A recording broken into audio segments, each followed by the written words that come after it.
নমস্কাৰ প্ৰিয় বন্ধু বান্ধৱীসকল আসাম ডাইৰেক্ট ৰিক্ৰুইটমেণ্টৰ চতুৰ্থ বৰ্গৰ মৌখিক পৰীক্ষা হ'বলৈ গৈ আছে নিশ্চয় সকলোৱে জ্ঞাত ইতিমধ্যে সকলোৱে প্ৰিপাৰেচন চলাই আছে মই কেইটামান আজি গুৰুত্বপূৰ্ণ প্ৰশ্ন লৈ আহিছোঁ যিকেইটা প্ৰশ্ন যদি আপোনালোকে এতিয়ালৈকে প্ৰিপাৰেচনৰ প্ৰস্তুতি চলোৱা নাই তেতিয়াহ'লে আপোনালোকৰ মৌখিক পৰীক্ষাৰ বাবে আধাৰ হৈ আছে বুলি ক'ব লাগিব সেই আধাৰুৱা সমস্যাটো কেনেকৈ সমাধান কৰিব লাগিব কি এই গুৰুত্বপূৰ্ণ প্ৰশ্নকেইটা খুব মনোযোগ দি শুনিব প্ৰত্যেকখন ডিষ্ট্ৰিক্টৰ প্ৰত্যেকজন ছাত্ৰ-ছাত্ৰীৰ বাবে খুব ইম্পৰ্টেণ্ট যদি আপুনি শিৱসাগৰ লখিমপুৰ ধেমাজি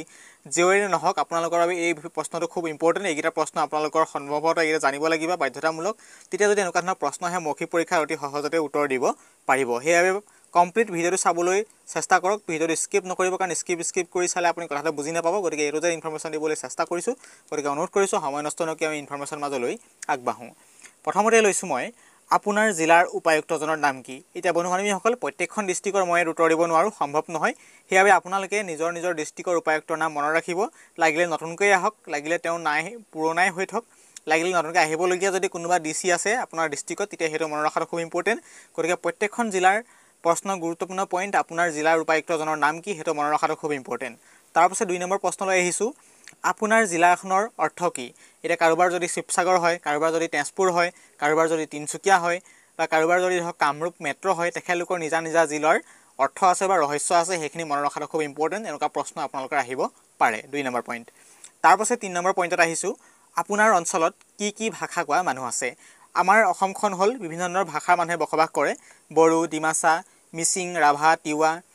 ইত্যাদি মানুহে বসবাস কৰে গতিকে আপোনালোকৰ অঞ্চলত যদি আপোনালোকৰ ধৰক মিচিং মানুহ আছে যদি বা মিচিং জনজাতি মানুহ আছে নি বা আদাৰৱাইজ বেলেগ জনজাতি মানুহ আছে নি সেইখিনি আপুনি জানিব লাগিব কি ভাষা মানুহ আছে সেইখিনি জনাটো বহুত ইম্পৰ্টেণ্ট আৰু যদিহে আপুনি মিচিং জনজাতি হয় বা আপুনি অন্যৱাইজ আপোনাৰ যদি জনগোষ্ঠীয় আপুনি হয় আপোনাৰ ভাষা আছে বা দেৱান আছে আপোনালোকৰ আপুনি সেই তাৰ অকমান হ'লেও জানিব লাগিব আপোনাৰ পটককৈ প্ৰশ্ন সুধিব পাৰে ইণ্টাৰভিউৰ আপোনাক প্ৰশ্ন সুধিব পাৰে যে আপুনি মিচিং ভাষাৰ আপুনি আপোনাৰ উপাধি মিলি বা পায়েং গতিকে আপুনি অকমান আপোনাৰ ইন্ট্ৰডাকশ্যন আপুনি মিচিঙত দিয়ক বা মিচিং ভাষাত আপোনাৰ হেতু স্পষ্টকৈ উল্লেখ কৰক তেনেদৰে আপোনালোকৰ নিজৰ ভাষাত সেইখিনি মনত ৰাখিব অকমান তাৰপাছতে 4 নম্বৰ পইণ্টত আহিছোঁ আপোনাৰ ঠাইখনৰ কথিত নাম আছে নেকি এতিয়া ধৰক প্ৰত্যেকখন ঠাইৰ লিখিত নাম আৰু কথিত নাম দুটা থাকে ধৰক আমি ডকুমেণ্টছৰ বা কাগজ পত্ৰত এটা নাম লিখোঁ সকলোৱে জানিবলৈ আৰু কিছুমান কথিত আমি লোকেল নাম বুলি অৰ্থাৎ লোকেল লেংগুৱেজ বুলি ক'ব পাৰোঁ লোকেল কিছুমান নাম থাকে সেই নামখিনি জনাটো বহুত ইম্পৰ্টেণ্ট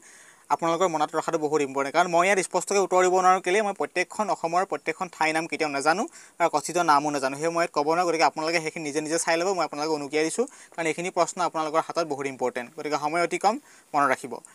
তাৰপাছতে আপোনাৰ জিলাৰ কেতিয়া দিৱস পালন কৰা হয় এতিয়া চাব প্ৰত্যেকখন জিলাৰ নিৰ্দিষ্ট এটা উদযাপন কৰা সময় থাকে যেনেকৈ শিৱসাগৰৰ সময় আছে প্ৰত্যেকখন জিলাৰ নিৰ্দিষ্ট সময় আছে সেইখিনি সময় বা তাৰিখটো মনত ৰখাটো খুব ইম্পৰ্টেণ্ট সকলোৱে মনত ৰাখিব বুলি ভাবিছোঁ তাৰপৰা 6 নম্বৰ পইণ্টত আহিছোঁ আপোনাৰ জিলাত কিমান জনসংখ্যা আছে এইটো খুব গুৰুত্বপূৰ্ণ প্ৰশ্ন আপোনাক সুধিবই পাৰে 2011 চনৰ অৰ্থাৎ 2011 চনৰ লোকপিয়লৰ মতে আপোনালোকৰ জিলাত জনসংখ্যা কিমান আছে মেল কিমান আছে ফিমেল কিমান আছে কিমান নৱজাতক জন্ম হৈছে সেইখিনি জনাটো খুব ইম্পৰ্টেণ্ট সকলোৱে মনত ৰাখিব বুলি ভাবিছোঁ তাৰপাছতে 7 নম্বৰ পইণ্টত আহিছোঁ এতিয়া আমাৰ বিশেষকৈ টেকনিকেল যুগ হোৱাৰ লগে লগে প্ৰত্যেক জিলাখনৰ নিজা ৱেবছাইটৰ নাম আছে সেইবাবে প্ৰশ্নটো দিছোঁ মই জিলাখনৰ ৱেবছাইট নাম কি আপুনি যি জিলাৰে নহওক শিৱসাগৰ ধেমাজি তিনচুকীয়া লখিমপুৰ গুৱাহাটী যি জিলাই নহওক ক্ষমা কৰিব কামৰূপ যি জিলাৰে নহওক আপোনালোকৰ জিলাখনৰ নিৰ্দিষ্ট ৱেবছাইট আছে ৱেবছাইটৰ নামটো মনত ৰাখিব কাৰণ সেইটো প্ৰশ্ন আহিব পাৰে জিলাখনে কিমান কিলোমিটাৰ আগুৰি আছে আৰু জিলাখনে কিমান ঠাই বা কিমান কিলোমিটাৰ আগুৰি আছে সেইখিনি জনাটো খুব ইম্পৰ্টেণ্ট সেইটো আহিব পাৰে তাৰপাছতে বিধায়ক আৰু বিধানসভা সমষ্টিৰ নাম কি আপুনি নিজৰ জিলাখনৰ বিধায়ক আছেনে বা বিধায়কজনৰ নাম কি বিধানসভা সমষ্টিৰ নাম কি সেইখিনি মনত ৰখাটো খুব ইম্পৰ্টেণ্ট তাৰ ৰিলেটেড প্ৰশ্ন মনত ৰাখিব তাৰপাছতে জিলাৰ এছপি কোন প্ৰত্যেকখন জিলাৰ ছুপাৰিনটেণ্ডেণ্ট পুলিচ থাকে নিৰ্দিষ্ট গম পায় আপোনালোকৰ জিলাৰ এছপি কোন সেইটো মনত ৰখাটো খুব ইম্পৰ্টেণ্ট জিলাৰ জনপ্ৰিয় ঠাইখনৰ নাম কি আৰু কি আছে বা কিয় বিখ্যাত আপোনালোকৰ নিজৰ জিলা ঠাই আছে আপোনাৰ ঠাইখনৰ বাবে কিবা বিখ্যাত হ'ব পাৰে ধৰক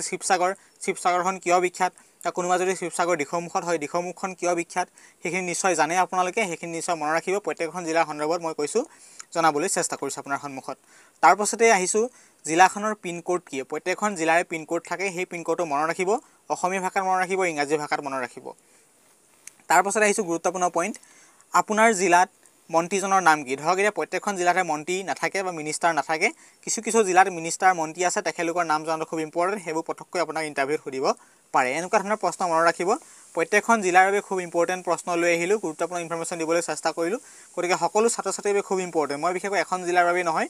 অসমৰ যিমানকেইখন জিলা আছে সেই প্ৰত্যেকখন জিলাৰ বাবে এই প্ৰশ্নকেইটা খুব ইম্পৰ্টেণ্ট কাৰণ প্ৰত্যেকখন জিলাতে কেণ্ডিডেট যিহেতু আছে পৰীক্ষাৰ্থী 4th গ্ৰেডৰ গতিকে সেইবাবে যদি ভাইভাত যদি এইকেইটা প্ৰশ্ন অহাটো খুব সম্ভাৱনা বেছি আছে কাৰণ এইকেইটা প্ৰশ্ন আপোনাৰ ইন্ট্ৰডাকশ্যন অৰ্থাৎ আৰম্ভণিতে এইকেইটা প্ৰশ্ন সুধিব পাৰে কাৰণ নিজৰ জিলাখনৰ ওপৰত কিমান আপোনাৰ গভীৰভাৱে জ্ঞান আছে সেইখিনি আপোনাক জুখি চোৱা হ'ব গতিকে এইখিনি বন্ধুসকলে শ্বেয়াৰ নকৰাকৈ নাথাকিব যিমান পাৰে সিমান শুদ্ধ ইনফৰমেশ্যন দিবলৈ চেষ্টা কৰিলোঁ